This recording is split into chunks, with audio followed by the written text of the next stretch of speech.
And so, my fellow Americans, ask not what your country can do for you. Ask what you can do for your country. Welcome to the Politics, Prepping, and Paranormal Podcast. I'm so excited. Politics and paranormal. This is like the two things that I'm so obsessed with.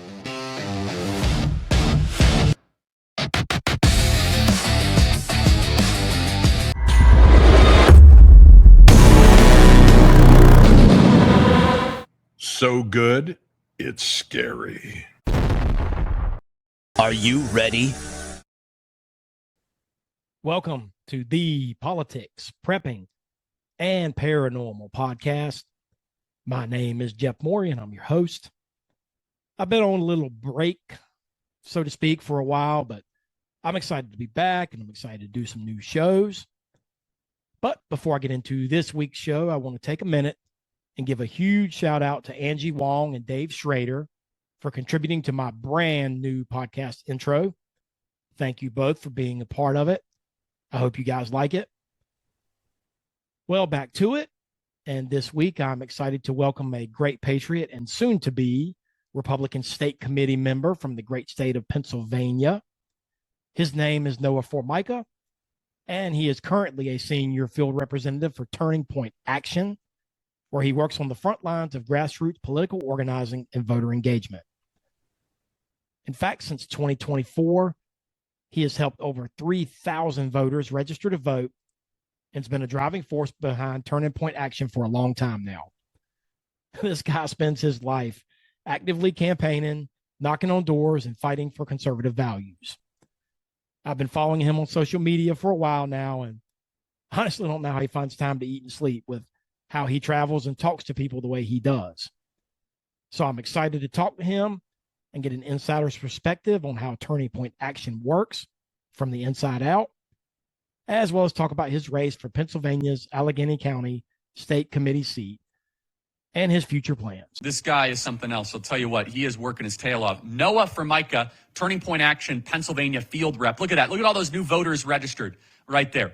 That's how he spent his Independence Day weekend, not sitting around drinking beer, having hot dogs, but doing the work. Noah, welcome to the program. Noah, introduce yourself and talk about how many voters you are registering on the ground in the great state of Pennsylvania.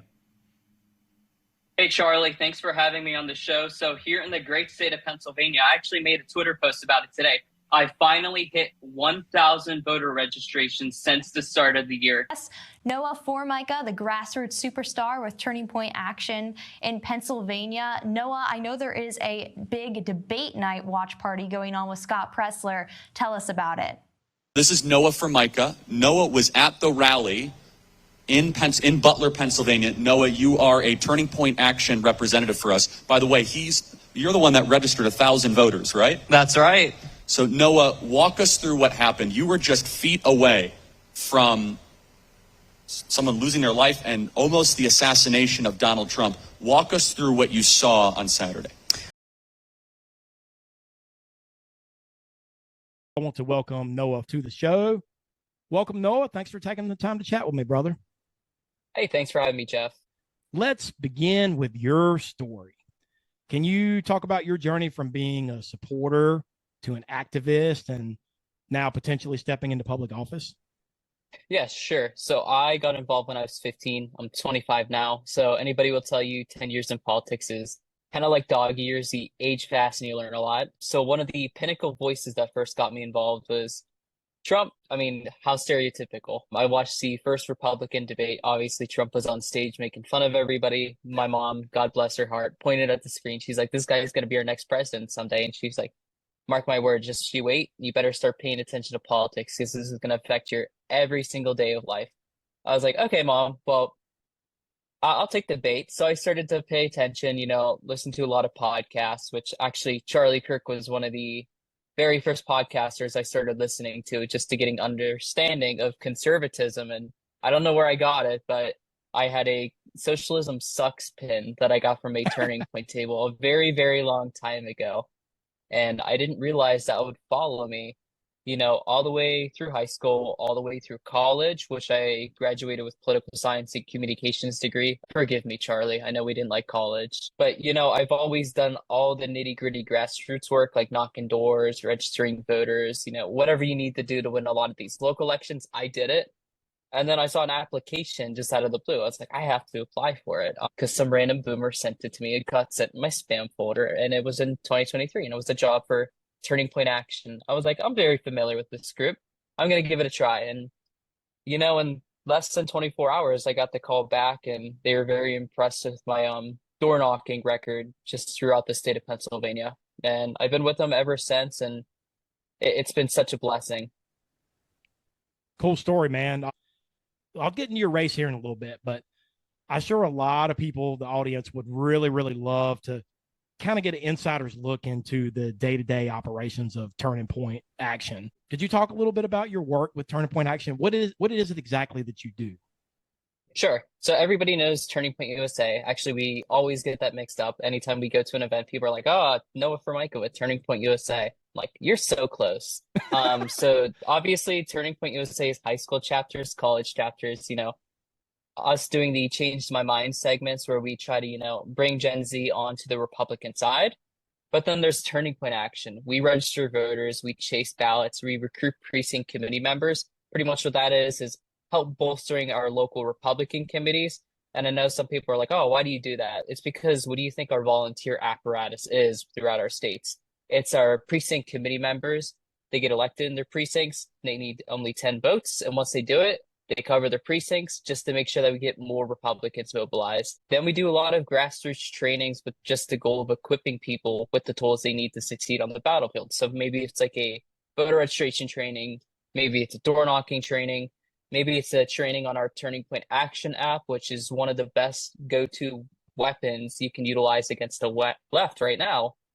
And then we also do coalitions, which I think coalitions definitely sets us out from other organizations, because the point of a coalition is a group of like-minded people getting together to fight for a common goal. So you got, how Trump did the coalition. He had like the men's, the moms, the women's, Latinos, illegals. I'm kidding. He didn't have illegals.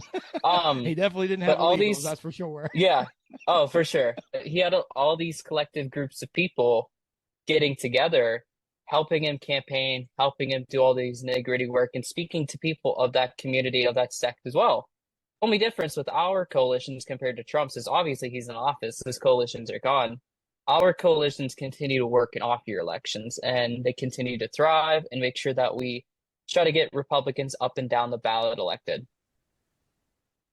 Are there some special moments or times in particular that kind of stand out to you from your time with Turning Point that you can talk about? Yeah, sure. So a few of my moments, I've had the honor of going on Charlie Kirk's show, I think 5 times now. And I mean, just going on it once was a blessing. I never thought I would get to this point in my life. He always recognized my work registering voters in Pennsylvania. Been to every single Trump rally, as you can imagine. I mean, that's a lot of Trump rallies. And we were getting staggering numbers of registrations. So Charlie had me on the show to highlight that. He called me a stud. I'm like, oh my gosh, never thought I could call a stud by Charlie. And then, after we won that big election in 2024, Charlie on his show gave me a shout out when he was with Erika crying, and he's like, it's because of patriots like Scott Presser, like Noah Formica. And just hearing those words from Charlie after Pennsylvania became a safe Republican state, and we got not only Trump on the ballot, I mean, we got Trump in, but we got Dave McCormick in, which was one of Charlie's friends. It was a blessing. It validated the work and everything I've done since. And then after, everything was said and done, saw Charlie at AmFest in 2024. He's like, is that Noah Formica? I love this guy. I love him so much. And, I think that's the beautiful thing about Charlie is he never really saw anybody as a coworker. He saw us all as friends, and also not even that, family. Everybody in Turning Point to Charlie was family and still is family. If there was somebody new, somebody just got added to the team, he took the time to know every single employee. We have over 1,000 employees all across Turning Point. He got to know them. And that's the beautiful thing about him. And that's the Charlie I know. And that's the Charlie I'm always going to remember. And he's truly not gone. Yeah, he's one of a kind, man. He changed the world. He didn't just change the country; he changed the world. I know it's a tough subject for you, man. I know, and I see the way you light up when you talk about Charlie. But me and you were actually, we've been talking about you doing my show for a long time. We were actually texting the morning that Charlie was assassinated at Utah Valley, and I remember when the news broke, I didn't know what to say to you. I mean, I know how close you were with him. I knew you knew him personally. It was just, it just shocked everybody. It shocked the whole world.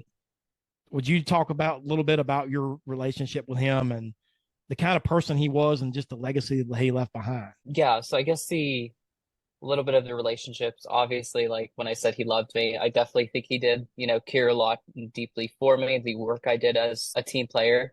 That was beautiful. I mean, he wasn't a boss, he was a friend, he was a family member. And same with everybody else in Turning Point. And the legacy Charlie truly left behind was he saved Western civilization. He helped get Trump. I think he was the number one pivotal person that helped get Trump elected. I And agree. you remember, Yeah, I agree. Charlie was prosecuted. They were going after Turning Point. They were trying to lock him up. They were trying to disband Turning Point. This was the Joe Biden administration. So much was on the line for Turning Point USA, Turning Point Action. And once the election was over, Charlie broke in tears. Why? It's because not just because Trump was elected, but because every single assault and siege against Turning Point was finally over. Unfortunately, I mean, after the passing of Charlie, it seemed like the left tenfold are still after Turning Point. There's a couple other bad faith actors after Turning Point, but we're still remaining steadfast and continuing the mission Charlie left behind, which was, to make sure that we bring more people onto the Republican side and help bring people to Christ. And that's truly the legacy Charlie left behind is he brought people to Christ every single day. And even after his passing, we've seen honestly, a surge in just people coming back to God. And I think that's a truly beautiful thing. I mean, I'm 5'6", Charlie's 6'5". I was never going to catch up to his height. Nobody's going to catch up to his height now because he's our Lord and Savior right next to his shoulders. He was incredible to watch talk because just the way he could just bring a room to tears and to silence, and he was so eloquent the way he spoke. He was just so polite to everybody, and somebody could get up there and just yell at him, and he would just take it.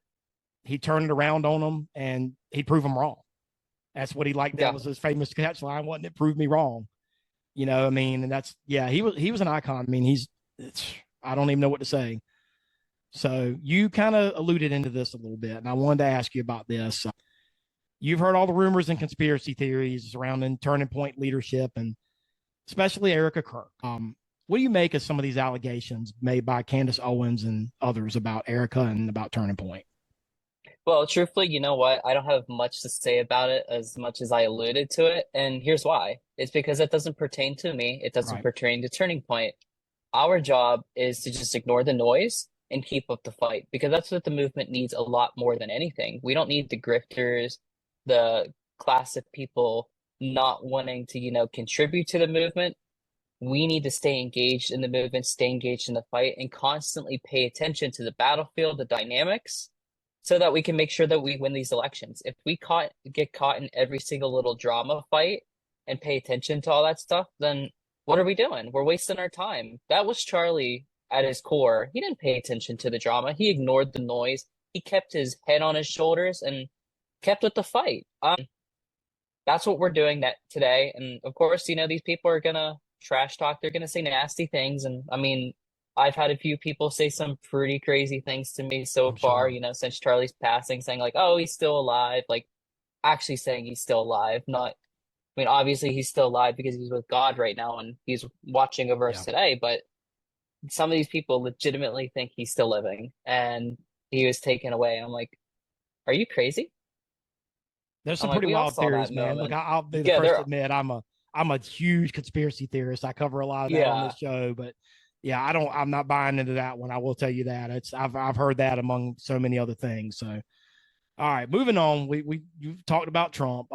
What's your take on the current political climate? And I'm just going to ask you just a broad question. What do you think the Trump administration is doing well? And what do you think the GOP controlled Congress could do better?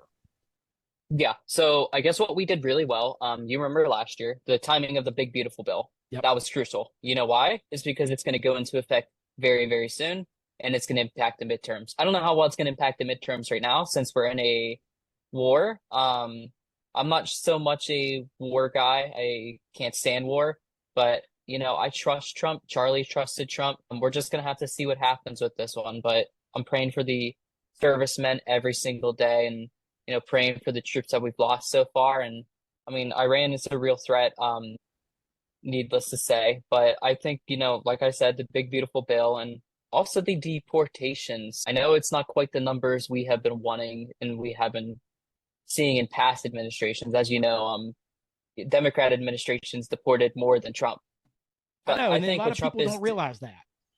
Yeah. I mean, I've seen the numbers. It's like, it's insane. If you look at the numbers of Obama, Clinton, and other past presidents, they bashed Trump on it. But if you look, I mean, they've deported millions more than he did. It's crazy. Yeah. It's wild. Like 10 to 15 million. It's like, but I think what sets Trump out is he's going after the true criminals. I mean, obviously, every time somebody comes into the country, they're breaking the law. They're illegal. They should get the heck out of our country. But he's going after the gangbangers, the people in MS-13, right, the people who are sleeper cells every single day. And I think, not only that, but having the DHS and all these other, federal agencies shut down, preventing these great servicemen from doing their jobs to get rid of these dangerous people in our country, it's going to backfire on the left. And it's already backfiring on the left. And I've already heard numerous people say on the left that, why are we doing this? This is going to destroy what we're doing. And they said that on CNN. So I think Trump is doing things really well. He's just got to keep up with the pace. He's got to get through this war. And then Republicans need to get their act together. We, instead of, complaining online, we need to be making our voices heard at the ballot box. Because if you don't make your voice heard at the ballot box, sorry, gun owners. I know you guys don't vote. I have to make that joke because it's like 30 to 40% here in our state of Pennsylvania. Don't vote. And historically, Christians haven't voted either. Trump said that. And, that was part of Turning Point. And, some of the work you guys did was definitely, I think, was the number one contributing factor to getting him elected. But you're right, man. I mean, gun owners don't vote, and Christians until this election. I think some Christians showed up, but historically they haven't voted. I mean, yes, put your trust in Christ, but you also have free will. God put you here with free will and to do the right thing. Do the right thing. Yeah. Amen. It's like 15 million people of faith stayed out of the 2020 election. Imagine how different things would have been. And people of faith, gun owners, stayed out of the 2022 election, which we would have had a Republican governor. They just went out to vote. But hopefully we get one this year, just as long as they vote. That is the most pivotal thing right now. I know we got to, like I said before, we got to ignore the noise. We just got to do our due diligence because you know what the left is doing? Vote blue no matter who. If Trump's doing a phenomenal job, maybe Trump cures cancer. I don't know what he does. The left is still going to vote against him because they, in their minds, because of the mainstream media, see this guy's an evil dictator. And they're hell-bent on making sure that we fail. And, I mean, wanting this nation to fail, wanting the pilot to fail, is like wanting you to crash in the plane. So we got to get out there. We got to vote. And we got to support this great administration, or else it cannot do its job 2 years after the midterms. Yeah. And the GOP and Congress needs to get in gear, and they need to pass the SAVE Act. I mean, that's hands down. That's it. It drives me crazy every day that I see that they're sitting on this. Yeah, absolutely. It's crucial. So it's very crucial, and it shows now that any doubt that people had, they're like, oh, I don't know if Fetterman's on our side. Well, now he's not on our side. Yep. He was never on our side. He was trying to appeal as a moderate, and I'm starting to see a shift in that here in Pennsylvania, and more Republicans now want to get rid of him. And I'm like, thank God, guys.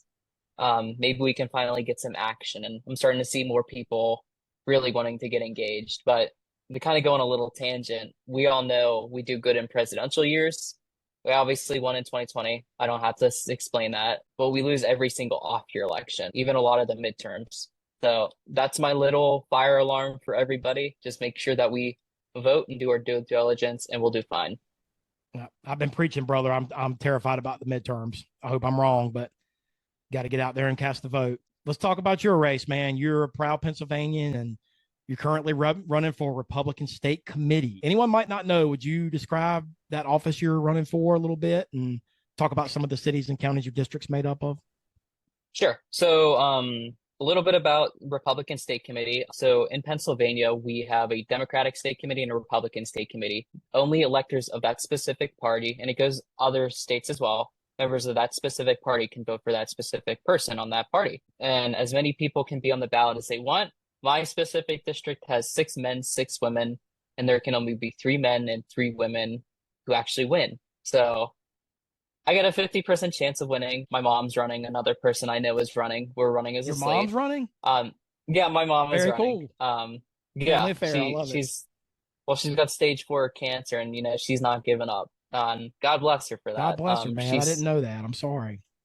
No, don't worry about it. We're not concerned at all. We're gonna keep on fighting. There you go. I couldn't be proud of everything she's doing.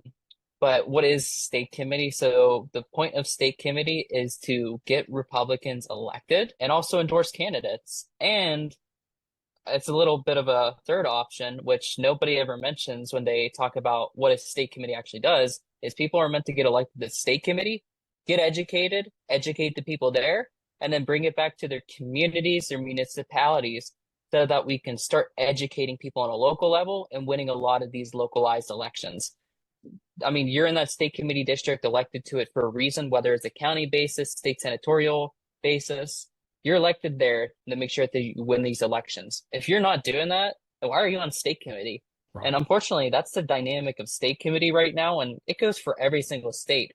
Is people treat it more as a social club where they're going to sip their martinis and eat their fancy lobster dinners. I'm making a little bit of a joke there.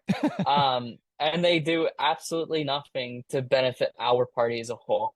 And, I'm quite frankly tired of it. I like a lot of the people on state committee. There are some good people on state committee, but they need help because there's some terrible people who don't care about the movement, who are not America first, and do not represent our values and our mission, which is to make sure that we get more good Republicans elected. And it's just an establishment fest. Half of it's an establishment fest. And I want to make sure that I can do my job, get elected, so that we can really start to shape things up. And I'm different from other of these people, as I don't see it much as a position I get as a title.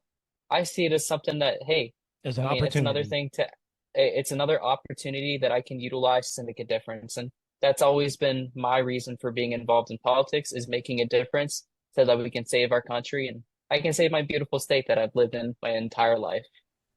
Awesome, man. When's the election? So the election is May 19th. So fun part about state committee is after the primary, we'll know who won. And then the best part is we'll be able to, make sure that we get immediately right to work and start, at the next state committee meeting, which I think is next month. And then we can start kicking butt. And that's why I really want to win, is because I want to get a Republican governor in there. I want to get to work immediately so that we can win. And not just a Republican governor, but a Republican lieutenant governor, because we got Josh Shapiro and Austin Davis, and they're terrible. That's one thing that does excite me about the midterms is, and just all the elections in general this year and coming up, is there's a lot of new blood. I've talked to a few of the different candidates from different states, and I think we're hopefully at some point we'll get some legislation for term limits and get some of these clowns, these Lindsey Grahams and these rhinos out of office. But there's some new blood, man. And I think, a lot of the people that are coming in are committed to term limits. Like I interviewed a great candidate from Arizona, and he said, I remember when we were talking, he said, man, I just want to serve years and be done. I want to serve my state. I want to serve my country, and I want to be done. I want to go back to my family. And, I think if we have more of that, the country would be a lot better place if we get all these establishment rhinos that have been entrenched in our government forever. And that's the thing that excites me the most, is I think there's a movement towards that. And I'm excited for you to be a part of it, man. And hopefully you'll go a little bit further. You got any plans past state committee? You're a young guy, but have you thought about your future? Honestly, I haven't really thought about it. I'm just going by each and every day, working for Turning Point, cheering my local, township committee, being our Allegheny County GOTV director for our Allegheny County GOP. And, hopefully if I get on state committee, that's another thing to add to the belt of, potential opportunities to elect Republicans. But that's pretty much my goal and my future, is to just keep doing the grassroots work. And, somebody pushes me in the direction of saying, hey, you need to run for this, I'm happy to do it. I know some people don't like the idea of, what is it, sacrificial lamb politics. And people are like, what the heck is that? It's pretty much somebody running for local office knowing that they're going to lose. That's what we do best here in Allegheny County, because if we do that, it means the Democrats are spending more money on our county when they could be, they could have been spending money on some of these red counties, some of these swing elections. I mean, we got a lot of people on the line this cycle in Pennsylvania that we're trying to defend. Scott Perry, he's number one on the Democrats' hit list, and Bresnahan's on the hit list as well. So if we get more, Republicans to run here in Allegheny County, Democrats are going to have to be forced to spend that money. So we're doing that every single day. Maybe that's in my future. I don't know. People tell me I should run for Congress. People tell me I should run for state representative. I'm just going to, pray on it and just go by each and every day and, try to win. It's a great attitude to have, man.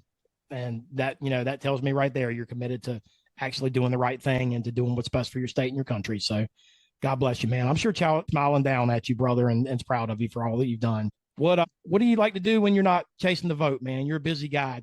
Took me forever to finally get a hold of you and get you to stop for 2 seconds. What do you like to do in your spare time? Do you even have any spare time? Unfortunately, no, I don't really have any spare time. I hate to tell you, but I'm sick right now. So still trying to recover from that. So as soon as, we get off here, I'm going to go straight to bed. And then I am going to, head to not just a Lincoln Day dinner, but a local township committee just to, rile up the troops, get everybody mobilized. But what do I like to do? Well, I'm a fish keeper. So I see that. I like that. I like to have all those freshwater, the saltwater fish. That's kind of my bread and butter. I started during the COVID pandemic. So it was a little bit good for something. That's hard, also, man. I tried having a saltwater tank one time. That's hard to keep a saltwater tank. Like, you got to keep the pH levels perfect. It was a lot of work. Well, I never thought I would be a chemistry major. I didn't even have to go to school for it.